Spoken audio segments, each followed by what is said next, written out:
a respected prophet, a talking donkey, and an invisible angel with a sword in his hand. What really happened on the road between Pethor and Moab?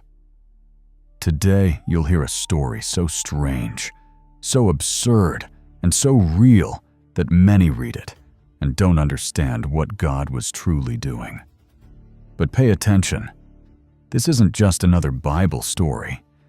There's something hidden here, something that involves disobedience, spiritual blindness, divine revelation, and a twist that might change the way you view authority, prophecy, and even whom God chooses to speak for him. Imagine a man who, even though he wasn't part of God's people, had a reputation for speaking words that shifted spiritual realities. That was Balaam, a name that carried weight, fear, and fame. Where he spoke, kings listened. Where he blessed, nations were silenced.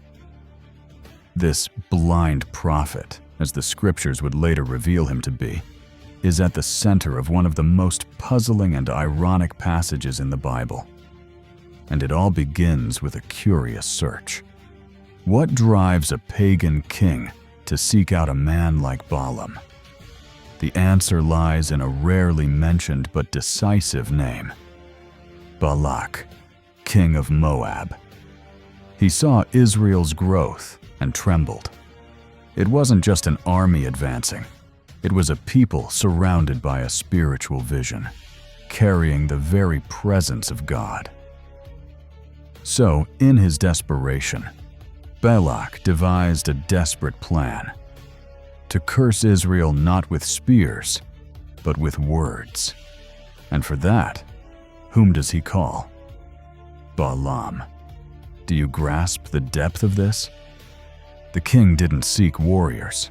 He sought a man who supposedly had access to the unseen. That's where the biblical story begins to reveal its layers. Who is truly seeing here? Who has eyes for what God is doing? And who is just pretending to see? Balaam, the great seer of nations, accepts the invitation. But soon, we will notice something curious. God spoke to Balaam, yes, directly and clearly. And even so, what we'll see along this journey is a man driven by ambition, spiritual blindness, and, get ready, outdone by his own donkey. Fascinating, isn't it? This isn't just any biblical narrative. It's a practical lesson in spiritual discernment, where an animal sees what a man doesn't, and where true authority isn't in the prophet's title, but in the message from God. Have you ever considered the possibility that sometimes even a prophet can be less sensitive to God's voice than an animal? The Bible now takes us behind the scenes of the kingdom of Moab. In Numbers 22, 2-6, the scene shifts. Israel, after leaving Egypt, is conquering territories, defeating kings, and advancing through the desert with a strength that wasn't natural. It was spiritual. The Moabite people saw all of this up close and panicked, literally.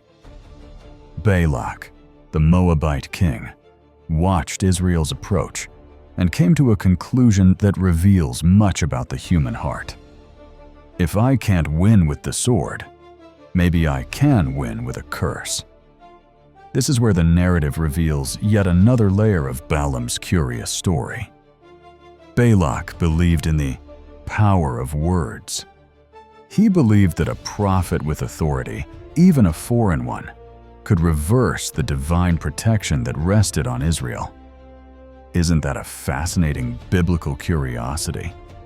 Now think, isn't it absurd for someone to try to buy a word that contradicts what God has already blessed? But that's exactly what Balak tries to do. He sends messengers with gifts, honor, and promises of wealth to persuade Balaam to rise against the people carrying the promise. The proposal was clear. Come and curse this people for me, not with armies, but with words. Do you see the gravity of it? Here we begin to see the tone of the story. The blind prophet hasn't yet acted like one, but the seed of corrupted prophecy has already been planted. The king wasn't seeking God's will. He was looking for someone to say what he wanted to hear. And Balaam listens to the proposal. He pays attention, and he seeks the Lord. At first glance, it seems very spiritual, but between the lines, the tension is building. Have you noticed how this narrative reveals the heart of both characters? A king who fears God's people but doesn't fear God. A prophet who hears God's voice but considers a pagan king's offer. Something is out of place, and this will become even clearer in the coming events when even Balaam's donkey will see what the prophet pretends not to. The proposal arrived. Balak's messengers stood before Balaam with tempting promises and a seductive invitation. Curse Israel for us. And Balaam, apparently pious, says, "Wait here. I will consult the Lord." This gesture seems spiritual at first glance, but was it really? In Numbers 22:12, God's response is direct, short, and leaves no room for doubt. You shall not go with them. You shall not curse the people, for they are blessed. The clarity of this command is as striking as it is ignored. God spoke to Balaam and did so unequivocally. Do not go. Do not curse, because what I have blessed, no one can touch. Period. But notice what begins to form here, a divided heart. Balaam returns and tells the messengers that the Lord did not permit him to go. Pay close attention. He doesn't say that Israel is God's people, nor that it would be wrong, nor that he fears the Most High. He simply says God didn't allow it, as if still harboring a desire, as if leaving the door slightly open. Fascinating, isn't it? Here begins to form the portrait of the blind prophet. Blind not from lack of information. He had a divine revelation, but from insisting on his own will disguised as spirituality. How many today still act like Balaam? They know what God said, but leave internal loopholes, waiting for a second chance to do things their way. And right here, the biblical story begins to set the stage for the unexpected. Balaam heard God's voice. He knew the truth. But even with all the light he received, something inside him still longed for Moab's treasures. And that, God would not let slide. Balak did not accept no for an answer, which shows us how much the world insists on corrupting what God has already declared untouchable. The king of Moab, still gripped by fear, sends a second delegation, more noble, more prestigious, more convincing, and with it, a new offer. Whatever you say, I will do. Just curse this people for me. Numbers 22:15-17. Now, Balaam had already heard God's voice. He already knew he shouldn't go or get involved. But in the face of more honor, more promises, more influence, he hesitates and says something revealing. Stay here tonight also, that I may know what more the Lord will say to me. Verse 19. Do you see that the tension here is theological? God had already spoken. There was nothing more to say. But the blind prophet, so famous for his spiritual vision, wasn't seeing that his heart was beginning to negotiate with heaven. He wasn't seeking direction. He was trying to find a spiritual loophole. And God saw that with precision. In verse 20, God speaks again, but now with a tone that sounds strange to anyone reading only superficially. If the men come to call you, rise and go with them, but only the word which I speak to you, that you shall do." Many ask, but why did God allow it? The answer lies in the depths of intention. God didn't change his mind. He was, in fact, exposing the hidden desire of Balaam's heart. When a person insists on following their own will, even after hearing the truth, God may allow the path, but not approve of the destination. Here lies one of the most profound spiritual lessons of this story. Sometimes what appears to be permission is actually judgment in disguise. The biblical curiosity in this part is exactly this. Balaam received a yes, but didn't see that this yes already carried the weight of a divine warning. He was going, yes, but heaven had already prepared an angel with a sword and a donkey that would soon prove more prophetic than the very man riding her. Early in the morning, Balaam got up, saddled his donkey, and set out with the princes of Moab. The scene is charged with tension. The prophet moves forward as if everything is under control.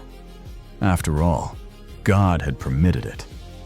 But the text in Numbers 22:21-22 reveals something terrifying, and God's anger was kindled because he went. Do you see the depth of these words? God permitted the trip, but did not approve of the heart. Balaam went, but not in obedience. He was moving forward, driven by a hidden desire, an inner ambition. It's precisely at this point that heaven shifts its tone. Silent judgment approaches, not as thunder, but as an unexpected lesson. While the blind prophet moves forward with an appearance of spirituality, something much greater is moving in the unseen world. God sends an angel with a sword to intercept the path. Not a messenger to talk, but a warrior to confront. An armed angel is positioned between the donkey and the destiny of a man who knew what was right, but chose the wrong path. Here begins the most surprising contrast in this biblical narrative. The prophet proceeds as if fulfilling a divine calling, but the one who should be the man of spiritual vision is completely unaware of what is about to happen. He rides upon the only creature in the story who will literally see what he does not. Yes, Balaam's donkey, a simple beast of burden, is about to become an instrument of divine revelation. While the man is intoxicated by honor, position, and wealth, the animal keeps its eyes open to spiritual reality. Fascinating, isn't it? Balaam, with all his fame as a prophet, moves forward without realizing that he is already being opposed by God himself. Spiritual blindness here is not a lack of information. It is a disconnect between hearing God's voice and obeying with the heart. Numbers 22:22-24 reveals the turning point in this curious story. God sends an invisible angel with a drawn sword and places him on the path where Balaam and his donkey are traveling. The Bible is clear about the reason: because he went. The permitted journey exposed the true intention of the heart, and heaven responded not with words, but with a silent barrier between life and death. Here begins the spectacle of divine intervention. The angel doesn't speak. He appears. He positions himself as a judge, as if to say, "You want to go down this path? Then you'll have to go through me." The curious thing is that Balaam sees nothing. The great prophet, famous for his spiritual vision, rides straight into the presence of a celestial being with a sword in hand without even noticing. But who sees? Balaam's donkey. Yes, the animal that will later speak hasn't opened its mouth yet, but it already sees clearly what its owner cannot discern. That alone is a spiritual wake-up call, a slap of theological reality. The animal saw. The man did not. Think with me. How many times can someone be on a path that seems permitted, yet is already being confronted by heaven? Balaam's spiritual blindness wasn't innocent. It was the result of a heart already corrupted by ambition. The same God who had spoken to him is now blocking his path with a sword-wielding angel. This isn't a contradiction. This is mercy. God is giving Balaam a final chance to stop, but he's seeing nothing. And then, the biblical narrative takes a turn no one would expect. Heaven goes silent. The angel simply stands his ground. The sword is raised, and the next move will not come from the prophet. It will come from the donkey. We now reach the most iconic moment of this story, when Balaam's donkey sees the angel with the sword and responds instinctively and, incredibly, spiritually. Yes, spiritually, because unlike the man riding her, the animal perceives the holiness and danger before her. Numbers 22:23-27 describes 3 scenes that unfold like divine theater. In the first, the donkey sees the angel standing in the road and, without hesitation, turns off into a field. A simple detour. But to Balaam, it seems like disobedience. He doesn't see the angel, so he strikes the donkey. In the second attempt, the angel stands in a narrow path between 2 vineyard walls. The donkey, trying to squeeze by, crushes Balaam's foot against the wall. The prophet reacts in anger and strikes her again. Look at this with spiritual eyes. The animal who sees is trying to protect the man who doesn't, and is beaten for it. On the third occasion, the angel stands in a path so narrow there's nowhere to turn. The donkey simply lies down beneath Balaam. She gives up the road. She yields to what she saw. The enraged prophet strikes the animal a third time. Do you see the pattern? 3 divine interventions, 3 responses from the donkey, 3 violent reactions from the man. Coincidence? Not at all. What's most impressive here isn't just what the donkey did, but what she saw, and, more importantly, what she understood. The text doesn't say she spoke out of emotion or a random miracle. She saw the angel and acted with reverence. The blind prophet, on the other hand, was fully consumed by anger, wounded pride, and the illusion that he was in control. But he wasn't. This sequence of events exposes something profound. When someone insists on walking a path contrary to God's will, the environment itself begins to resist. And sometimes, even animals can perceive what a spiritually numb human can no longer discern. What happens when a supposedly spiritual man loses his patience with what God is using to save him? In Numbers 22:28, this dilemma explodes before our eyes. Balaam, consumed with fury, strikes his donkey for the 3rd time. An impulsive act, yes, but spiritually speaking, it's much more than that. It is the typical reaction of a blind prophet who has lost the sensitivity of his soul. Balaam's 3 beatings are symbolic. They reveal how anger can cloud discernment, how insisting on a path contrary to God's voice makes us attack the very instrument sent to warn us. Yes, what Balaam was striking with his staff wasn't just an animal. It was the instrument of divine intervention, and he had no idea. fascinating, isn't it? Balaam's donkey, seeing the invisible angel, tries to spare her master from death. She leaves the path, diverts, and lies down. But the prophet sees none of this. He is blind with rage, blind with pride, blind with ambition. He is spiritually blind. Here, the story teaches us one of the most uncomfortable truths of Scripture. It's not the title that defines someone's spiritual sensitivity. It's the heart. The animal saw the angel. The man did not. Worse, the animal acted in reverence. The man acted in fury. Think about it. How many times does God place obstacles in our path? People, signs, resistance. And instead of stopping and asking, "Lord, what are you trying to show me?" we simply react with impatience?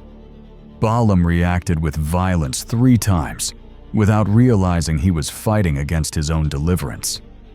This is where the story goes beyond logic and enters the territory of the unbelievable, yet absolutely intentional. In Numbers 22:28, it is written, "Then the Lord opened the donkey's mouth." Yes, you read that right. Balaam's donkey spoke. And she didn't just say anything. She confronted. She reasoned. She did what the blind prophet should have done. She called attention to the absurdity of the situation. The Bible and animals intersect here in a singular moment, full of biblical humor and divine irony. "What have I done to you that you have struck me these 3 times?" says the donkey. And Balaam, in his emotional and spiritual blindness, responds as if that were the most normal thing in the world. Do you see the level of detachment from reality? The man isn't even shocked. He argues with the animal like he's scolding a servant. That says a lot. This dialogue between the disobedient prophet and the speaking animal is one of the most curious scenes in the Bible, not just because the donkey spoke, but because she spoke with more clarity, coherence, and reverence than the very man chosen to represent faith. And there's more. The donkey appeals to her record of loyalty. "Am I not your donkey, which you have ridden all your life to this day? Was I ever in the habit of doing this to you?" In other words, even the animal uses logical, relational, and historical argumentation. And Balaam replies, "No." Just like that, the donkey is winning the debate. It's surreal. It's profound. It's living theology disguised as a fable. At this very moment, the text teaches us something devastating. God uses whoever He wants, even an animal, to open the eyes of those who refuse to see. And between us, what divine irony is this? A man who boasts of hearing God is being rebuked by a donkey, without realizing that this already was the message from God. The donkey sees the angel, acts wisely, speaks humbly, and even argues based on a track record of obedience. Balaam, on the other hand, still sees nothing, until now. But don't worry, heaven is about to open his eyes, and when it does, it will be too late to keep up appearances. Numbers 22:31 marks the climax of the narrative. Then the Lord opened Balaam's eyes, and he saw the angel of the Lord standing in the road with his drawn sword in his hand. Now it happens. The blind prophet finally sees what his donkey had already seen 3 times. What an animal saw, the man only saw when God, in His mercy, opened his eyes. And when he saw, he fell face down on the ground. The spiritual vision that so defined Balaam before men was nothing but a facade. Before God, he was a spiritually dull man, guided by self-interest, honor, and vanity. But now, in front of the angel with a sword, all that collapses. The image of a respected prophet is replaced by that of a terrified man, stripped bare before holiness. The invisible angel finally speaks, and his words are as sharp as the sword he carries. "Why have you struck your donkey these 3 times? Behold, I came out to oppose you because your way is perverse before me." Verse 32. This line changes everything. The path wasn't evil in appearance, it was evil in God's eyes. Balaam thought he was authorized, thought he could carry out the mission carefully, but the intention of the heart weighed more than the steps of the feet. And the angel continues, "The donkey saw me and turned aside before me these 3 times. If she had not turned aside, I surely would have killed you by now and let her live." Verse 33. This statement is stunning. The man who considered himself the channel of God's message would have died, and the animal would have lived. Fascinating, isn't it? Divine irony reaches its peak here. The one who seemed irrational was actually the instrument of grace, and the one who thought he was in control was the true fool. Balaam nearly died, not from ignorance, but from disobedience. Not from lack of warning, but from resisting his own deliverance.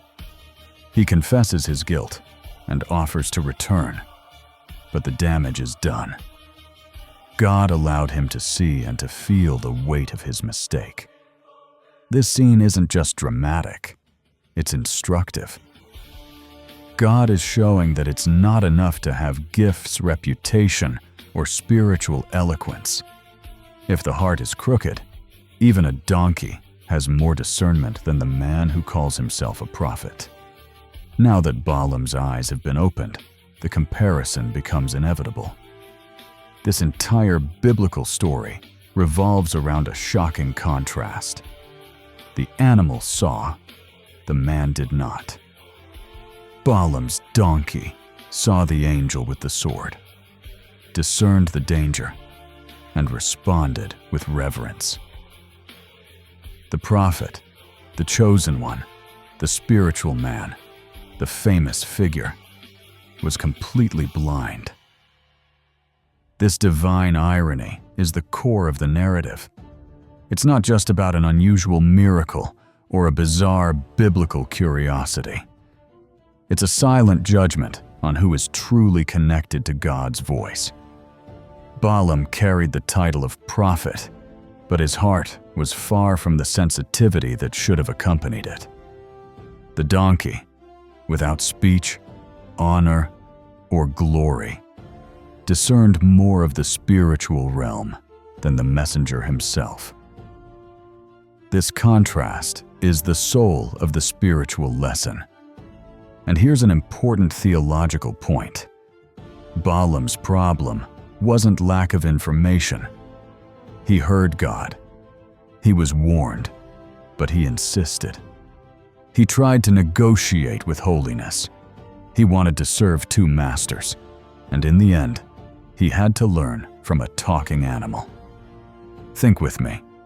How many times does the Bible show God using unlikely instruments to confront those who believe themselves spiritually prepared? This is one of the strongest truths of the Old Testament. God uses whomever he wants, and sometimes, to show how far someone has fallen, he uses the simplest to teach the most noble. The donkey saw the angel. Balaam saw only after being spared, and even then, he nearly died. The Bible and animals here are woven together not as an allegory, but as a warning. The one who should have led was led. The one who should have taught was taught. The one who should have seen needed a miracle to finally see.